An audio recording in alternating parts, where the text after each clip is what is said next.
Oke, bismillahirrahmanirrahim. Assalamualaikum warahmatullahi wabarakatuh. Waalaikumsalam warahmatullahi Waalaikumsalam wabarakatuh. warahmatullahi wabarakatuh. Ya, terima kasih kakak-kakak panitianya yang ganteng-ganteng dan cantik-cantik ini. Gimana? Terima kasih, Masih Pak. sehat? Terima kasih kembali, Pak. Ya. Alhamdulillah. Alhamdulillahirrabbilalamin. Sehat selalu, Pak. Oke, selamat datang juga buat mahasiswa baru angkatan 2020 ya. Selamat datang di Prodi Teknologi Informasi. Ini adalah prodi kebanggaan kalian ya, selama paling tidak 7 semester ke depan gitu ya. Anda akan menimba ilmu di sini ya, menimba ilmu di program studi teknologi informasi bersama teman-teman kalian satu angkatan, dan juga tentunya kakak-kakak tingkat kalian nanti akan membimbing kalian begitu ya dalam kegiatan akademik maupun non akademik. Oke, langsung saja. Ini akan saya sampaikan materi tentang program studi teknologi informasi itu seperti apa. Kemudian nanti yang akan kalian dapatkan di sini itu apa saja, gitu ya. Jadi saya akan memberikan gambaran terkait akademik, ya, terkait proses atau terkait akademik yang ada di dalam prodi teknologi informasi. Jadi ini lebih ke kalau kalian ke restoran, gitu ya.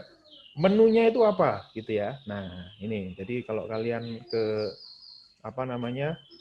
warung kopi atau restoran, nah ini menunya apa? Nah, menunya di teknologi informasi ini ada macam-macam yang nantinya akan membawa kalian menjadi lulusan yang berkompeten, gitu ya, lulusan yang berkompeten di bidang teknologi informasi. Oke, jadi yang akan saya sampaikan di sini nanti profilnya, profil prodi teknologi informasi itu bagaimana, kemudian Merdeka Belajar di prodi teknologi informasi nanti bagaimana, kemudian kurikulum di prodi teknologi informasi bagaimana, dan pembelajaran online di prodi juga bagaimana, gitu ya. Oke, jadi yang pertama profil dulu. Jadi kalian harus tahu dulu apa sih visi dari prodi teknologi informasi, gitu ya. Jadi pada tahun 2024 kita prodi teknologi informasi itu bermimpi untuk menjadi program studi yang bereputasi internasional. Nah, ini karena ada internasional, harapan saya kalian juga harus bisa berprestasi seperti kakak kalian itu ya. Jadi kakak kalian ini sudah prestasinya cukup banyak sekali, baik akademik maupun non-akademik, dan juga nasional maupun internasional. Nah, ini harus ditiru ya. Harus ditiru dan harus terus-menerus dilaksanakan setiap angkatan ya. Buktikan bahwa angkatan 2020 ini angkatan yang unggul begitu ya, yang mampu berprestasi gitu ya. Berprestasi sampai ke level internasional. Jadi di bidang apa gitu ya. Nah, bidang apa di sini, bidang yang kita sasar ya, program studi teknologi informasi itu sasarannya ada pengembangan dan pengelolaan teknologi informasi terintegrasi dan tepat guna. Gitu ya. Jadi ada unsur teknologi informasi terintegrasi. Nah, apa itu teknologi informasi terintegrasi? Jadi teknologi informasi terintegrasi adalah teknologi yang mengintegrasikan unsur-unsur teknologi, mulai dari hardware, jaringan, software, dan data. Jadi tidak hanya pinter ngoding, tapi kalian juga harus memahami infrastruktur. Tidak hanya itu, ada juga nanti yang harus bisa memahami pengelolaan data atau data analitik. Nah, ini trennya sedang ke sana ya. Data analitik, integrasi software, integrasi hardware, IoT, data warehouses, cloud, dan lain-lain. Ini adalah tren hari ini yang kalian harus juga kuasai, gitu ya. Nah, harapan saya nanti muncul lulusan-lulusan yang berkompeten di bidang integrasi, gitu ya. Nah, jadi kemudian bagaimana bentuknya? Nah, supaya mencapai visi tadi itu, kita harapannya ada 4 profil lulusan prodi teknologi informasi yang kita sasar gitu ya. Yang pertama ada proyek aset integrasi sistem, pengelola infrastruktur dan keamanan teknologi informasi, kemudian pengembang aplikasi berbasis layanan atau service. Kemudian yang terakhir adalah pengelola data dan informasi. Jadi harapan program studi di sini adalah setelah lulus kalian akan menjadi salah satu dari 4 ini, gitu ya. Jadi makanya struktur kurikulum dan topik-topik penelitian nanti akan kita arahkan ke 4 profil lulusan ini. Nah inilah yang nanti yang kami di Prodi itu punya pandangan atau punya visi bahwa 4 tahun ke depan, 5 tahun ke depan, sampai 10 tahun ke depan, profil-profil inilah yang dibutuhkan di industri teknologi informasi di dunia, gitu ya. Sehingga kalian mimpinya harus menjadi seperti ini. Jangan hanya mimpi menjadi seorang programmer, gitu ya, atau mimpi menjadi seorang ahli di bidang pembuatan sistem. Tidak hanya itu, gitu ya. Jadi banyak profil yang kita sasar yang harusnya menjadikan ilmu kalian ambil di dalam 4 tahun ke depan ini adalah ilmu yang bermanfaat. Nah, ini ya, bagaimana masing-masing profil itu. Jadi ada perekayasa sistem, integrasi sistem, ada pengembang aplikasi berbasis layanan. Jadi kalau kalian sekarang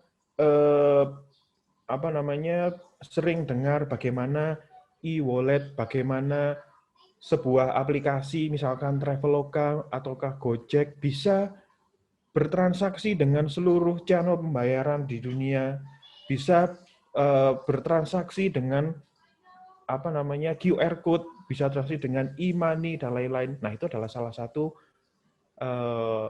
kompetensi yang ingin kita raih di dalam teknologi informasi. Kemudian ada juga data analitik, data science, bagaimana mengolah data menjadi sebuah informasi di industri, di perusahaan. Nah, itulah juga salah satu profil yang kita ingin capai di Prodi Teknologi Informasi. Kemudian juga ada ahli atau expert di bidang infrastruktur dan keamanan teknologi informasi. Nah, itu juga nanti akan kita pelajari bagaimana ilmunya, bagaimana kebutuhannya di dunia kerja hari ini bagaimana, gitu ya. Oleh karena itu kita punya banyak kerjasama, ya. Nah, ini untuk mendukung kompetensi kita tidak hanya dari bagaimana textbooks ya, tapi kita selalu berupaya untuk bekerja sama dengan pihak luar, dengan baik pemerintahan maupun swasta, gitu ya.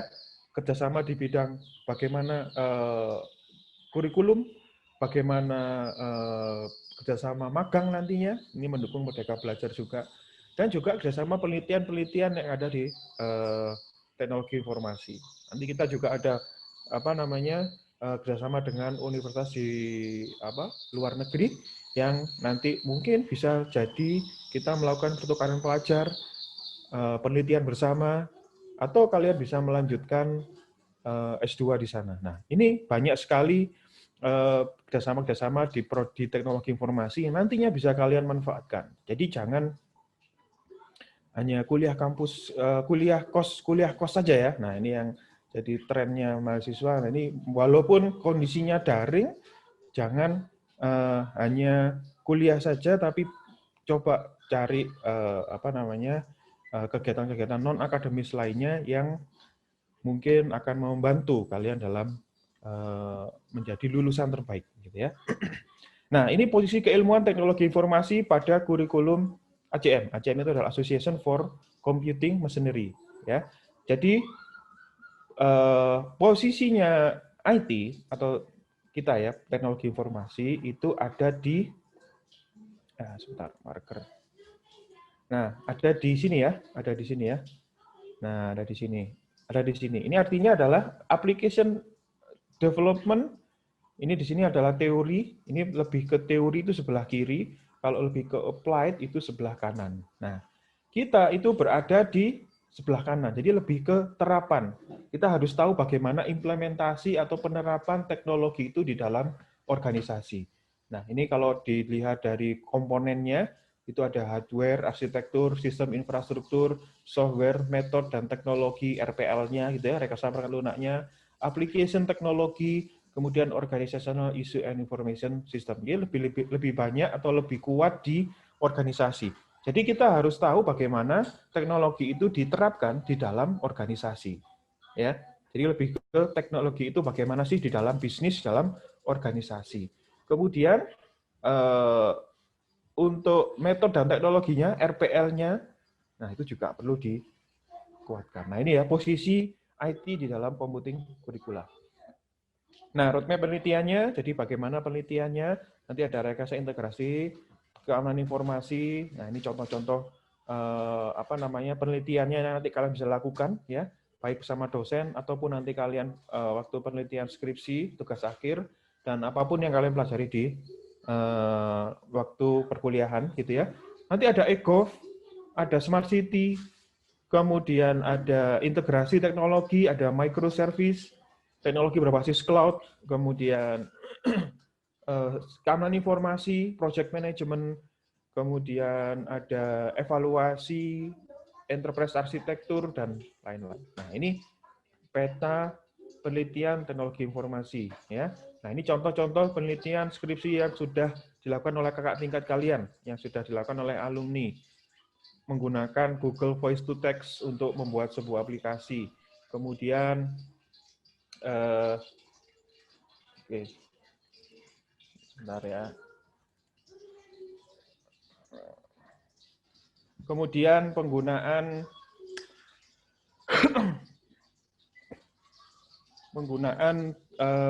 enterprise arsitektur framework TOGAF di dalam perusahaan, gitu ya. Kemudian e-commerce. Bentar.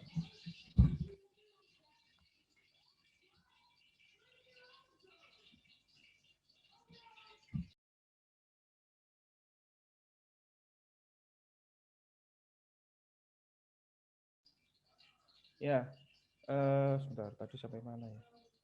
Oke, enterprise arsitektur, kemudian e-commerce. Nah, ini juga nanti pemanfaatan sistem payment gateway, ini juga ada di dalam perkuliahan kalian nanti, gitu ya. Kemudian kita bahas sedikit tentang kampus Merdeka atau Merdeka Belajar, ya. Merdeka Belajar ini adalah program tadi sudah dijelaskan oleh Pak Heru, ya. Jadi bahwa di UB itu kita punya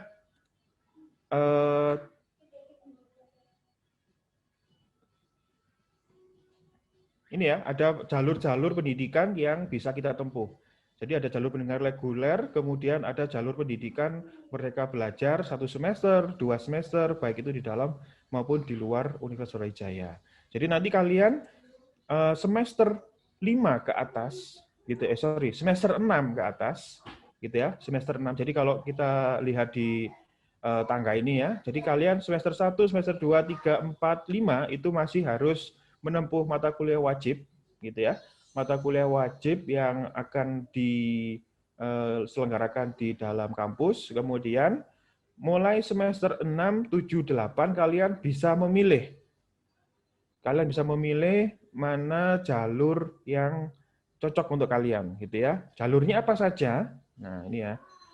Nah, ini ada 1 sampai 5 semester. Jadi semester 1 kalian akan mengambil pengantar keilmuan komputer. Ini tangga kurikulum ya. Jadi ini per baris ini adalah 1 semester. Gitu ya. Ini 1 semester, semester 1, semester 2, semester 3, semester 4, semester 5. Nah, ini semester 1 nanti kalian akan mengambil pengantar keilmuan komputer, pemrograman dasar, arsitektur dan organisasi komputer, matematika komputasi, bahasa Inggris, agama, Pancasila. Nanti semester 2 masih dasar juga, semester 3 juga masih sudah mulai ke pengembangan aplikasi yang advance dan basis data, gitu ya. Kemudian semester 4 ini ada mobile, tata kelola sistem informasi, kemudian nah ini sudah mulai ke teknologi integrasi sistem, ya, teknologi integrasi sistem. Ini adalah mata kuliah pendukung profil juga, gitu ya. Kemudian ada pemrograman integratif di sini di semester ini. Jadi intinya 5 semester ini kalian masih harus menempuh mata kuliah wajib program studi. Kemudian ada juga mata kuliah umum dan mata kuliah UB, ya, KUB, kewirausahaan dan bahasa Inggris. Nah, kemudian nanti semester 6 ke atas, kalian bisa memilih jalur A, B, C, D, E, F. ya. Nah, ini kalian bisa memilih jalur pendidikan reguler. Kalau reguler itu ya di dalam prodi saja. Kalau jalur B ini 1 semester di luar program studi. Jadi kalian boleh mengambil mata kuliah di misalkan di dalam prodi satu jurusan bisa. Di dalam prodi beda jurusan juga bisa.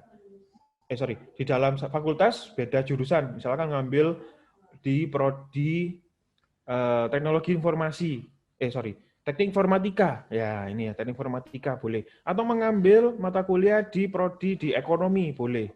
Ya, asal nanti ada korelasinya dengan mata kuliah yang ada di Filkom, gitu ya. Nah, nanti ada aturannya sendiri, SOP-nya ada sendiri, nanti kalian ikuti saja. Kalian juga boleh, ini mulai di inisiasi semester ini. Jadi ada juga kakak tingkat kalian sudah semester 6 itu mengambil mata kuliah di ITB ada, mata kuliah di UGM ada, kemudian ada di UNS juga ada. Nah, ini kolaborasi ini yang nanti kita bisa gunakan untuk meningkatkan kompetensi kita juga, gitu ya. Nah, ini nanti semester 5 ke atas. Nah, kemudian juga ada mata kuliah pilihan. Ini adalah mata kuliah pilihan di program studi teknologi informasi yang bisa kalian ambil nanti mulai semester 5, 6, 7, 8 gitu ya. Ada e-gov, basis data terdistribusi, big data, data mining, enterprise architecture, Internet of Things, high availability system gitu ya. Nah, nanti ada sistem informasi geografi juga, teknologi cloud gitu ya. Kemudian microservice architecture, digital financial platform. Nah, ini yang kalian ingin nanti kerja di perusahaan-perusahaan yang punya digital payment. Nah, ini ya, digital financial platform. Ini dibutuhkan, hari ini sangat dibutuhkan, banyak dibutuhkan. Dan juga data mining, big data itu juga sangat dibutuhkan hari ini. Nah, ini harapan saya ini bisa menjadi mata kuliah yang menarik yang nanti ya kalian bisa ambil untuk mendukung profil lulusan yang kalian inginkan, gitu ya.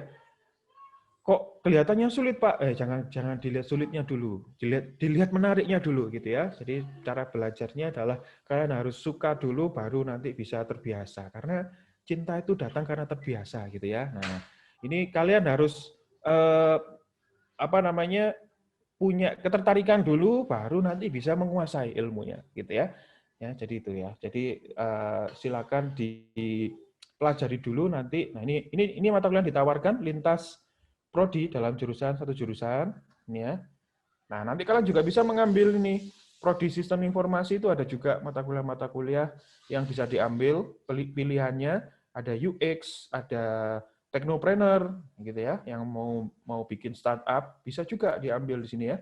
Kemudian ada kecerdasan bisnis analitik, data analitik, bisnis analitik ini ya. Nah, ini juga ada yang kalau ingin menjadi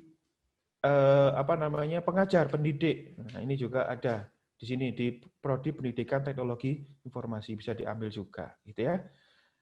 Oke, nah ini yang di jurusan teknik informatika.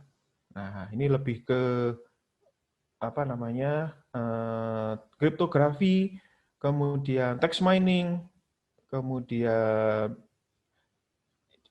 image processing. Nah, ini banyak pilihannya. Nah, yang suka dengan robot nanti lebih ke teknik komputer ya.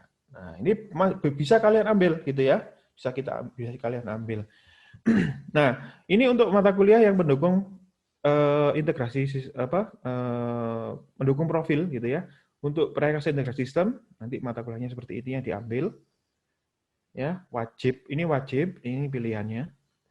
Kemudian pengelola infrastruktur dan kanan teknologi informasi, ini mata kuliah wajibnya dan mata kuliah pilihannya. Pengembangan aplikasi berbasis layanan, ini ada wajib dan pilihan. Ini mata kuliah. Jadi paket mata kuliahnya begitu ya, yang nantinya harus dikuasai ya untuk menjadi profil tertentu. Pengelola data dan informasi, ini ada terkait basis data, data mining, nah itu ya. Jadi petanya seperti itu, mata kuliah dan profil prodinya. Kemudian di dalam Merdeka Belajar nanti ada 8 bentuk kegiatan pembelajaran yang bisa dilakukan. Pertukaran pelajar, itu yang kita saling bertukar pelajar ya, itu dengan kampus lain atau dengan usaha lain. magang, praktek, kalian magang itu dihitung sebagai SKS juga, sebagai kuliah. Jadi nanti contohnya seperti teman kakak tingkat kalian itu pernah magang di AirAsia di Malaysia, AirAsia Internasional di Malaysia. Jadi magang selama 3 bulan di sana. Nah itu kan pengalamannya cukup bagus ya untuk didapatkan di sana, gitu ya. Kemudian asistensi mengajar, penelitian riset, proyek kemanusiaan, kegiatan wirausaha, ya. Kalian mau bikin startup itu bisa juga dinilai nanti ya. Kemudian studi proyek independen. Jadi kalau kalian punya proyek juga bisa dinilaikan. Kemudian membangun desa atau KKN tematik. Nah, kemudian saya juga menyampaikan perkuliahan daring. Perkuliahan daring ini harus kita lakukan, tapi ini akan menjadi kultur new normal ya di Philcom karena sebenarnya perkuliahan daring ini tidak hanya nantinya di masa pandemi ini, tapi seterusnya nanti kita akan mencoba untuk membuat konten-konten pembelajaran yang bisa diakses kapanpun dimanapun oleh seluruh mahasiswa prodi teknologi informasi. Jadi ada beberapa dosen kita nanti yang sudah ya memang diwajibkan gitu ya, diwajibkan untuk membuat konten pembelajaran dan bisa diakses di e-link gitu ya, ataupun di channel YouTube gitu ya. Nah ini ada beberapa dosen, Pak Fajar nanti juga akan mengajar di teknologi informasi. Ini ada channel saya, channelnya Pak Erlambang. Nah ini nanti silakan nanti sesuai dengan mata kuliahnya ya, mata kuliahnya yang diajar itu nanti akan bisa diakses di e-learning yang digunakan oleh dosen, gitu ya. Nah, kemudian untuk mengawali perkuliahan di semester 1 ini kalian sudah harus mulai menggunakan e-link atau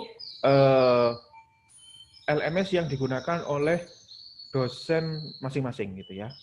Jadi ada beberapa dosen yang menggunakan e-link, mungkin ada juga yang menggunakan Google Classroom, atau juga yang lainnya. Diikuti saja, gitu ya. Nah, mungkin sepertinya sebagian besar untuk mata kuliah di semester 1 ini sudah menggunakan e-link semua. Jadi, bagaimana cara mengikutinya? Ya, bagaimana cara mengikutinya? Kalian harus selalu yang pertama cek SIAM, ya. Cek SIAM, mungkin nanti ada pengumuman dari dosen terkait bagaimana mekanisme perkuliahannya, bagaimana komunikasinya, itu yang paling penting ya, karena kita kendala utama di masa pandemi ini adalah komunikasi, sehingga tolong selalu cek ya, jangan pasif, jadi harus aktif. Karena dosen ini banyak kelasnya, kalian harus aktif untuk mencari informasi gitu ya. Mungkin masing-masing dosen akan berbeda cara berkomunikasinya. Ada yang menggunakan Telegram, ada yang menggunakan Line, ada yang menggunakan WhatsApp. Tapi mungkin sebagian besar akan menggunakan WhatsApp ya. Biasanya akan dibuatkan WhatsApp group. Jadi nanti pada saat pertemuan pertama mulai besok ya, kalian akan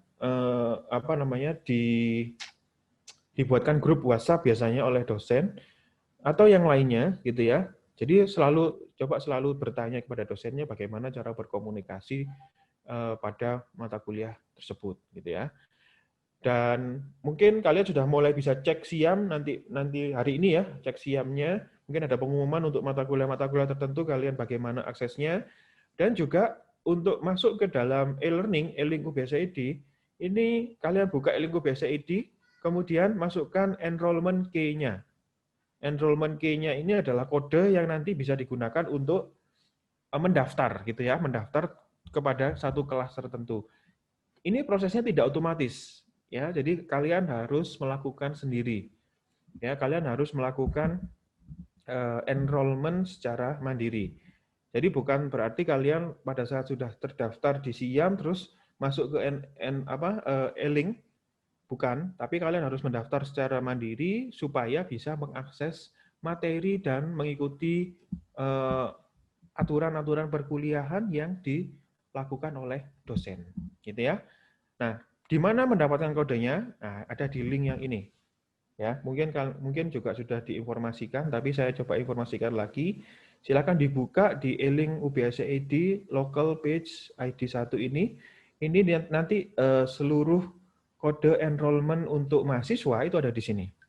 Jadi silakan dicek di sini supaya kalian dapatkan kodenya, kemudian kalian bisa masuk ke e-link. Gitu ya. Nah, itu mungkin saya kembalikan ke kakak panitianya. Ya, kita berikutnya langsung tanya jawab aja supaya masih banyak waktu untuk tanya jawab ya. Siap, Pak. Terima kasih banyak atas materinya. Jadi untuk sekarang ada sesi tanya jawab ya. Mekanismenya gimana nih, Kak Aldo? Sama banget kayak tadi. Jadi kalian langsung aja tulis di kolom chat ya. Ntar kita pilih. Nah, itu udah mulai ada yang chat. Banyak banget nih. Udah mulai Wah, banyak banget ratusan juta nih. Sabda ini emang semangat sekali ya Mabate ini buat perkuliahan. Ya, harus semangat ya. Ini mahasiswa TI harus semangat ini. Oh, mana lagi udah disemangati nama Kaprodinya nih. Banget nih. Gimana nih Kaldo, mau kita pilih dulu pertanyaannya siapa aja? Apa aja? Wah, Bentar. Banyak nih, banyak banget. Gimana? Langsung saya jawab atau gimana? Langsung dipilih Pak Widi aja gimana, Pak? Boleh. Iya, Pak. Waktunya sampai jam berapa? Untuk waktunya masih cukup panjang kok, Kak. Sekitar. Iya. Sampai jam berapa, Mas?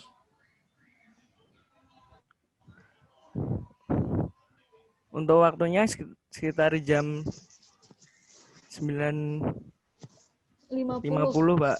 Oke, masih banyak ya. Jadi saya akan coba jawab. Dari mana ini ya? Udah banyak ini ya.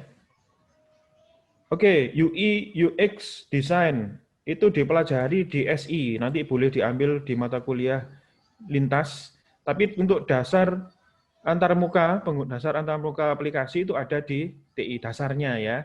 Tapi untuk mendalami UI UX itu nanti di SI. Jadi boleh nanti diambil di lintas. Oke. Langsung aja ya, biar cepat dan banyak pertanyaan yang terjawab ya. Siap, Pak. Boleh, Pak. Oke, bagaimana mahasiswa baru yang masih belum memiliki pengalaman coding? Nah, ini jangan takut nggak bisa ngoding, tapi harus bisa. Ngoding itu harus bisa, wajib bisa. Seringlah berkomunikasi dengan teman-teman kalian, nanti di kelas akan dikenalkan pemrograman dasar. Ya, jadi ada satu materi pemrograman dasar itu nanti kalian awal pengenalan bagaimana sih coding, mulai dari penggunaan bahasa Java dulu ya. Java ini paling mudah. Tapi nanti juga ada aplikasi coding yang lain, misalkan seperti web, mobile, itu nanti mengikuti saja. Yang penting kalian paham bagaimana algoritmanya dulu, ya.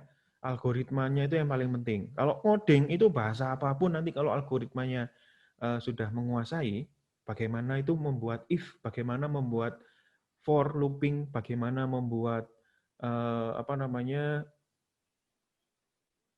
seleksi kondisi perulangan, itu dasar ya, dasar membuat variabel, membuat fungsi, membuat kelas, itu dasar yang nantinya mau bahasa apapun sama gitu ya, tinggal sintaksnya saja. Kemudian juga tipsnya adalah siapkan environment-nya. Environment itu laptopnya yang jelas ya. Komputernya kalian harus siapkan karena banyak sekali nanti mata pelajaran atau mata kuliah yang membutuhkan resource yang cukup tinggi. Gitu ya. Nah, ini tolong disiapkan paling tidak memorinya yang di-upgrade atau seperti apa gitu ya. Itu disiapkan. Jangan sampai nanti pada saat sudah mau mulai belajar kalian masih waduh ini laptop saya lemot, waduh ini nggak bisa, itu nggak bisa. Nah itu nanti akan menghambat dan menyurutkan semangat kalian, gitu ya. Mungkin mulai sekarang disiapkan karena memang mata kuliah di program studi teknologi informasi ini membutuhkan paling tidak komputasi yang mumpuni, gitu ya.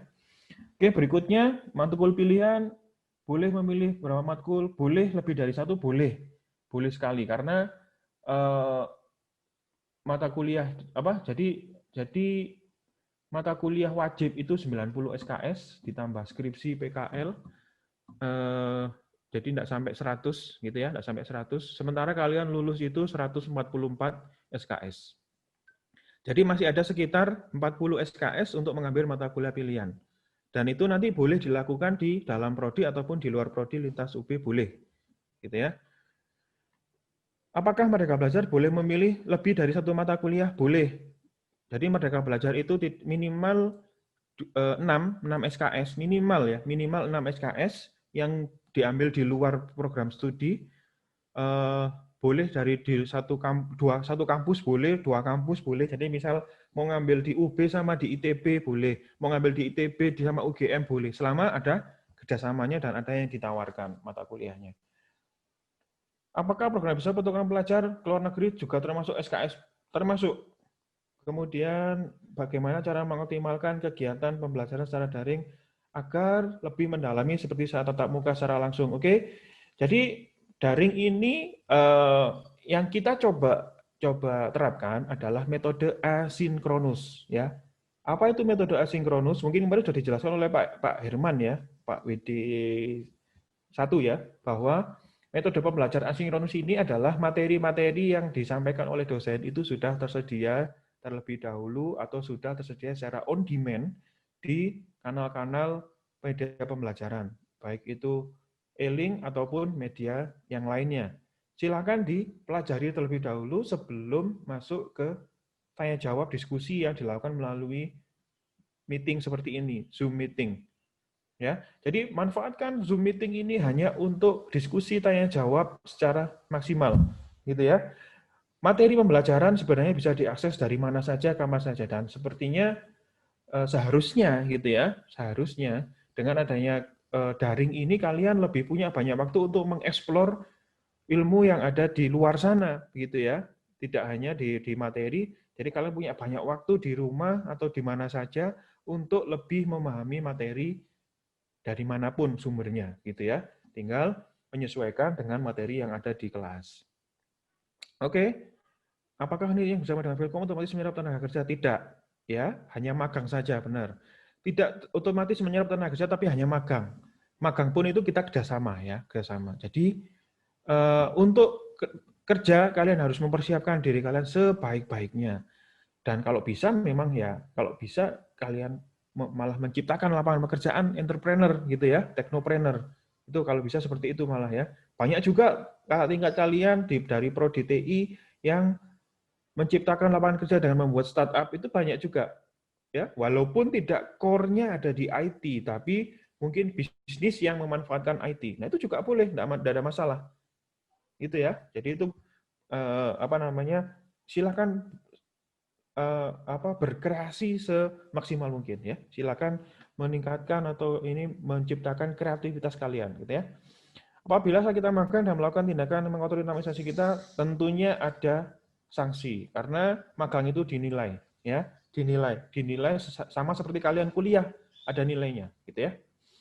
Syarat untuk mengikuti pertukaran pelajar, pemilihan perusahaan PKL dari kampus, apakah perusahaan ini bekerjasama masih tidak, nanti ada mekanismenya, ada yang menawarkan dari kampus gitu ya. Dari Vilkom nanti ada daftarnya yang sudah bekerjasama, nanti kalian tinggal pilih. Atau juga boleh kalau kalian mendaftar nanti ada ya, nanti dibantu oleh teman-teman atau kakak tingkat kalian dari himpunan, ada yang namanya Advokesma, nanti akan memberikan informasi terkait peluang magang, peluang PKL, peluang intensif gitu ya, beasiswa dan lain-lain itu melalui Advokesma. Jadi silakan membuat jaringan atau mengikuti jaringan yang ada di himpunan. Itu juga penting gitu ya. Jadi kalian punya himpunan KBMTI dan di sana ada Advokesma, itu penting sekali untuk kalian mendapatkan informasi-informasi terkait di luar kampus, hal-hal di luar kampus gitu ya. Mahasiswa jadi game developer bisa nggak, Pak? Oh ya, bisa. Bisa sekali, nggak ada masalah. Ya, tapi nanti mata kuliahnya bisa diikuti dari prodi yang lain karena di prodi TI tidak ada mata kuliah game. Bisa diikuti di prodi teknik informatika atau di SI belum ada. Jadi di teknik informatika gitu ya. Apakah bisa memilih satu mata kuliah lintas prodi? Nah, sudah dijawab bisa. Bagaimana bentuk KKN Dapal, apa maksudnya ini ya? Prodi Teknologi Informasi. KKN T nanti, jadi KKN tematik. Jadi KKN tematik nanti ada panduannya dari universitas. Ini tersendiri karena masih belum dilakukan, karena ada perubahan, nanti akan diinformasikan melalui universitas ya. Nanti ada panduannya sendiri. Apakah program studi pilihan hanya dipilih salah satu? Maksudnya gimana nih? Mata kuliah pilihan maksudnya? Tidak, mata kuliah pilihan itu 40 SKS, jadi kalian boleh mengambil paling tidak ada 10 mata kuliah yang bisa diambil. Mata kuliah pilihan program web lanjut itu belajar tentang bahasa pemrograman apa? Tetap pemrograman web itu bisa masih kita gunakan PHP, tapi pendalaman di framework ya, framework baik itu framework PHP maupun framework JavaScript yang nanti arahnya adalah integrasi. Jadi kalian misalkan membuat aplikasi dengan menggunakan React Native, ya itu ada di pemrograman web lanjut, ya. Node.js, React.js itu ada di web lanjut. Kemudian pemanfaatan Laravel untuk hal yang lebih mendalam, lebih ke integrasi web service dan lain-lain itu ada di web lanjut. Agar dapat dihitung 20 SKS dibutuhkan minimum pengalaman magang. Nanti ada aturannya. Nanti ada buku pedomannya, nanti silakan dibaca di situ. Perbedaan yang signifikan antara teknik informatika dan teknologi informasi. Oke, teknik informatika itu lebih ke inovasi, kecerdasan buatan, bikin sesuatu yang belum pernah dibuat oleh orang lain, gitu ya. Misalkan kursi roda pintar dengan menggunakan gerakan mata. Kemudian identifikasi tanaman dari daunnya, dari foto, dari image. Kemudian peringkasan dokumen secara otomatis, itu teknik informatika. Ya. Sedangkan teknologi informasi, kalian harus berbicara kalau sudah membuat aplikasi, ini mau dimanfaatkan di organisasi yang mana. Nah, ini ya, ada unsur organisasinya. Siapa yang membutuhkan, siapa yang akan menggunakan software ini. Nah, itu ada di teknologi informasi. Jadi integrasi antara organisasi, software, hardware, jaringan, dan data itu ada di teknologi informasi. Nah, praktek secara online ini nanti akan ada panduannya, praktikum ya maksudnya ini ya, praktikum secara online. Ini akan ada panduannya, ada tools-tools yang digunakan juga. Efektifnya kita belum pernah gitu ya, tapi kita usahakan semaksimal mungkin ya, karena ini kan baru pertama dilakukan. Jadi nanti kita akan usahakan semaksimal mungkin. Infrastruktur sudah siap, nanti tools sudah siap, asisten praktikum juga sudah siap. Jika nanti terpaksa harus di kampus, nanti akan diinformasikan, gitu ya. Data mining dengan text mining. Nah, kalau text mining ini lebih spesifik pada teks yang tidak terstruktur. Jadi misalkan di dalam sebuah artikel, berita, atau di sosial media gitu ya, kita ambil teksnya pada spesifik ya. Kalau data mining ini lebih generik, data apapun itu gitu ya, bisa data keuangan, bisa data customer, bisa data trend, bisa data. Jadi lebih ke structure data gitu ya. Saya mau bertanya banyak mata kuliah pilihan diambil, sudah dijawab. Data mining seperti apa sudah. Wajib menguasai beberapa bahasa pemrograman mahasiswa TI, sebanyak-banyaknya nggak ada masalah. Minimal Java, PHP, Python itu minimal ya. Maksudnya kalian harus menguasai paling tidak itu bahasa itu ya. Dan nanti juga ada mobile ya. Jadi sebenarnya bahasa yang dipelajari itu Java, kemudian PHP, JavaScript, kemudian ini mobile apps. Mobile apps kan juga Java juga gitu ya. Itu minimal itu. Nanti bisa ditambah dengan Python dan lain-lain bisa. Bagaimana mahasiswa baru yang belum mengetahui pemrograman sudah jurusan teknologi informasi dan sistem informasi. Nah, kalau sistem informasi ini lebih ke tata kelolanya. Bagaimana Anda menjadi seorang CEO perusahaan IT. Nah, itu di situ. Tata kelolanya gitu ya. Bagaimana sebuah software itu bisa berjalan di organisasi. Itu di sistem informasi. bagaimana membuat aturan yang menjalankan sebuah sistem informasi di pemerintah. Nah, itu di sistem informasi. Pak, sebelumnya Pak. Oh ya, silakan. Sebelumnya mohon maaf karena waktunya sudah habis. Jadi, Ya, oke. Nggak apa-apa. apakah Nggak apa, silakan. Nanti mungkin pertanyaan-pertanyaan bisa ditampung, kemudian nanti mungkin bisa saya jawab atau boleh japri saya, gitu ya. Kalau memang perlu ada yang ditanyakan lebih lanjut, silakan. Nomor saya tadi sudah saya kasihkan di slide ya, kalau nggak salah. Nanti mungkin panitia juga bisa share nomor saya. Saya kapanpun tersedia untuk diajak diskusi. Silakan langsung ditanyakan, bisa melalui email, bisa melalui WhatsApp di nomor saya. Gitu. Jadi apapun bisa ditanyakan ke saya. Silakan panitia, saya kembalikan. Baik Pak, terima kasih. Hmm. Untuk kata kami minta sepatah dua kata untuk teman-teman maba di sini biar mereka lebih termotivasi untuk kedepannya, Pak. Iya, sebentar. Silahkan. Oke. Jadi untuk teman-teman mahasiswa Prodi Teknologi Informasi yang baru, ya, seperti yang disampaikan oleh Pak Dekan kemarin, gitu ya.